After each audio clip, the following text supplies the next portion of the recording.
Դեկտեմբերի 26-ին ազգային ժողովի ժամանակավոր հաշվիչ հանձնաժողովը նիստ է հրավիրել, քննարկելու ազգային ժողովի դեկտեմբերի 23-ի նիստում ոչ էլեկտրոնային համակարգով տեղի ունեցած քվեարկությունների ձայների հաշվարկման օրինականության հարցը։ Նիստի համար նախատեսված դահլիճի դուռը փակ էր։ Պարզվեց, որ ազգային ժողովի աշխատակազմը մերժել էր սենյակ տրամադրել, պատճառաբանելով, որ պատգամավորները գտնվում են արձակուրդի մեջ։ Գլխավոր հարցը դա չի, կարևորը որ նիստը կայանա եւ քննարկվի ստեյության հարցերը։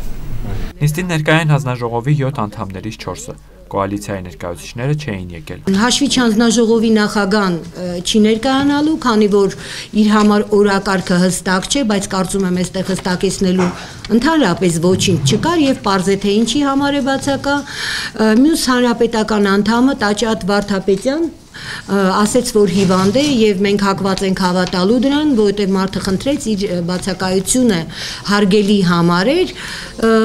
օրինաց երկրի ներկայացուցիչը իշխանը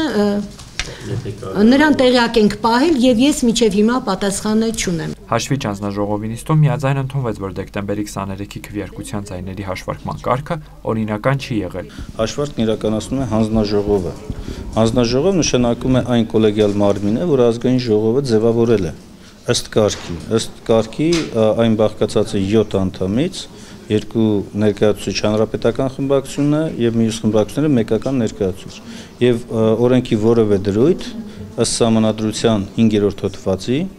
չի լիազորել որևէ մեկի, որպեսզի այն փոխարինի ամբողջ մի հանձնաժողով։ Հանձնաժողովի նիստի հաջորդ հարցը հանձնաժողովի նախագահի ընտրությունն էր, քանի որ ըստ ոչ իշխանական պատգամավորների Սուքիաս Ավետիսյանը գերազանցել էր իր պաշտոնական լիազորությունները։ Հանձնաժողովի նախագահ ընտրվեց ՀԱԿ խմբակցության պատգամավոր Լյուդմիլա Սարգսյանը։ Եթե բոլորդ կողմ եք, խնդրում եմ քվեարկեք։ Բայց միաժամանակ ազատելով քարտուղարի պարտականություններից, որովհետև չի լինում միաժամանակ նախագահ։ Ես ճիշտն ասած մտածում էի, որ երկուսն է ես եմ լի։ Ընդունված որոշումների արձանագրությունները հանձնաժողովի անդամները կներկայացնեն ազգային ժողովի նախագահին եւ աշխատակազմին հաստատման համար, իսկ դեկտեմբերի 23-ի քվեարկության արդյունքները 4 խմբակցությունները կբողոքարկեն սահմանադրական դատարանում։ Սարգիս Խանդանյան, Սարգիս Խարազյան, Civilnet։